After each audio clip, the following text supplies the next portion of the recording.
네, 안녕하세요 여러분들 반갑습니다. 대의연멘토 권혁철입니다. 오늘 세명전기에 대해서 말씀을 드리려고 하는데, 일단 여러분들도 아시다시피 세명전기 같은 경우 금그류를 제조 판매하고 있는 회사예요.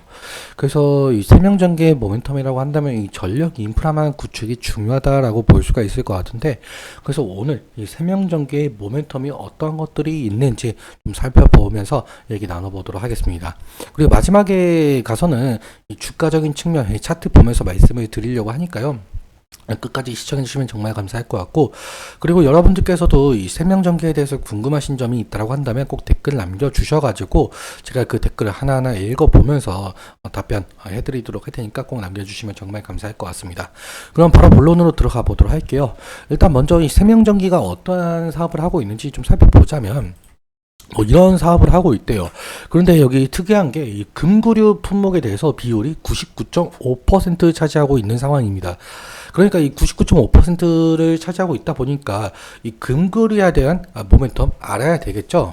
근데 이 금구류가 도대체 무엇인지 모르시는 분들을 위해서 제가 이 세명전기 홈페이지 들어가서 제가 사진을 좀 가지고 왔는데요. 이런 제품들을 생산을 하고 있다라고 한답니다. 저도 이 세명전기의 제품들 또 처음 보는 것 같은데, 이 홈페이지를 통해서. 근데 이 금구류 어디에 사용이 되고 있죠? 네, 바로 이 전신주나 그 송전탑에 사용이 되고 있는 상황이죠. 그렇다면 이러한 제품들 수요가 늘어나게 되려면은 결국엔 송전탑이라든지 아니면은 이 전신주가 늘어나야 되겠는데, 결국에는 이 송전탑이나 전신주가 늘어나게 되려면 이 전력 인프라만 구축이 상당히 중요하다라고 한다라고 하는 거죠. 결국에는 이 전력 인프라만 구축에 대한 모멘텀도 함께 알아봐야 될 것 같은데, 그럼 이러한 모멘텀은 과연 무엇이 있을까라는 것인데, 여러분들께서도 뭐 아시다시피 AI를 좀 들 수가 있을 것 같습니다. 현재 AI 산업 같은 경우 이 전기를 잡아먹는 하마라고 표현이 될 정도로 상당히 전력 소비가 많다라고 하죠. 이 AI 데이터 센터 같은 경우 기존 데이터 센터에 비해서 6배 이상 전력 소비가 많고요. 그리고 이 열풍으로 인해서 이 전력 수요 급증에 대한 우려의 목소리, 결국에는 전력 고갈 현상마저 닥치고 있다라는 겁니다. 그렇기 때문에 지금 현재 이 전력 인프라만 구축을 위해서 상당히 기업들이 노력을 하고 있는 상황인데, 그렇다면은 이 전력 인프라만 구축이 왜 이 송전탑이나 뭐 전신주 이런 것들이 늘어나게 되는지 좀 알아보도록 하죠. 일단 전력망 확충 같은 경우는 결국 뭐 태양광이든 풍력이든 원자력이든 화력이든 이 전기를 끌어오려면은 송전탑도 새로 설치하고 전신주도 새로 설치해야 되겠죠.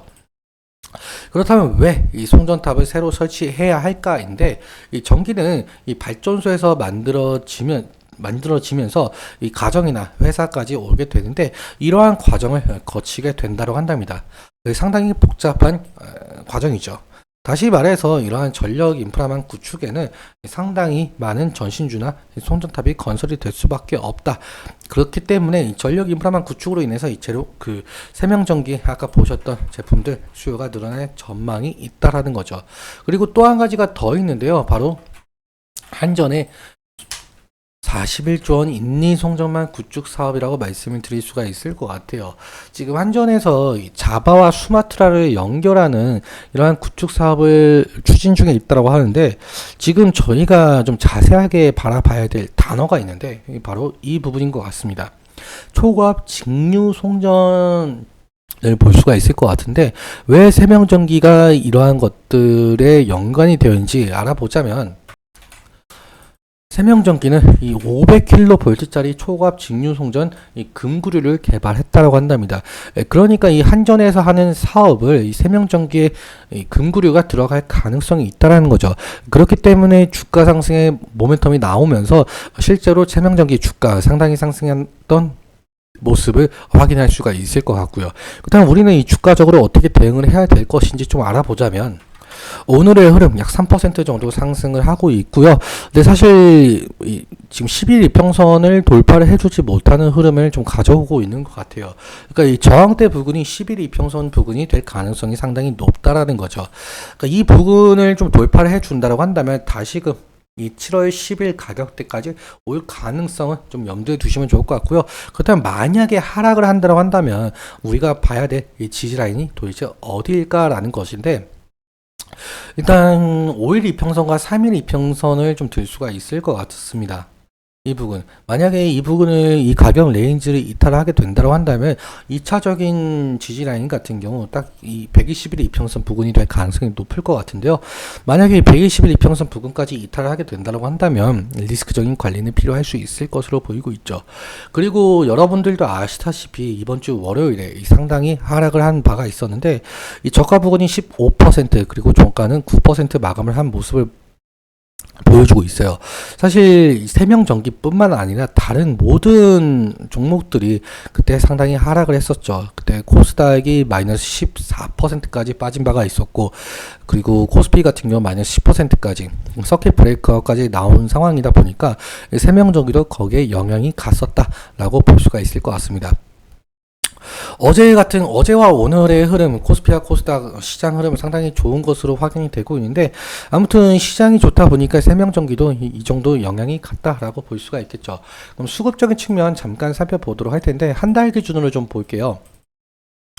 어제 같은 경우는 개인이 6만 주 정도 매도가 나온 모습을 확인할 수가 있겠고, 반대로 외국인 같은 경우 16만 주 매수를 한 것으로 보이고 있죠.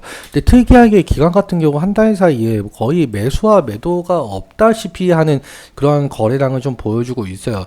일단 기관에서의 매수세가 좀 더 들어와 주어야 이 세명전기 주가 어느 정도 긍정적인 흐름을 가져올 수 있을 것 같습니다. 근데 오늘 같은 경우 뭐 장이 끝나봐야 알겠지만 지금 현재로서는 외국인이 매도가 나오고 있다, 이렇게 생각을 해주시면 될 것 같고요.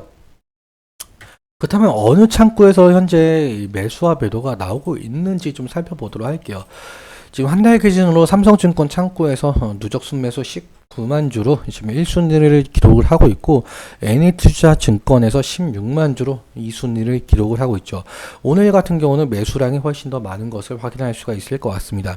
KB증권 같은 경우도 15만 주, 오늘 약 한 10만 주 정도, 9만 주 정도 매수세가 들어오고 있는 모습을 확인할 수가 있겠고요. 하나증권 창구에서는 13만 주, 오늘 매도와 매수가 없다, 이렇게 확인할 수가 있을 것 같습니다. 우리가 그리고 다음으로 봐야 될 부분이 바로 외국계 증권 창구라고 말씀을 드릴 수가 있을 것 같은데, 메릴린치가 오늘 매도가 어느 정도 2만 5천 주 정도 나오고 있는 모습을 확인할 수가 있겠고요. 그리고 다음으로는 모건스탠리 누적 순매수 1위를 좀 기록을 하고 있는 상황이네요. 아무튼 이 외국계 증권 창구에서 어느 정도의 매수세가 들어와 주어야 세명전기 주가 어느 정도 긍정적인 흐름 가져올 수 있을 것 같습니다. 오늘은 이렇게까지 마무리 짓고요. 오늘 말씀드렸던 내용들과 이 차트적인 부분들에 대해서는 제 개인적인 견해가 상당히 있기 때문에 여러분들의 주관적인 견해와 함께 투자를 현명한 선택 하셨으면 좋겠습니다. 오늘도 시청해주셔서 감사하고 지금까지 대기업 멘토 권혁철이었습니다. 감사합니다.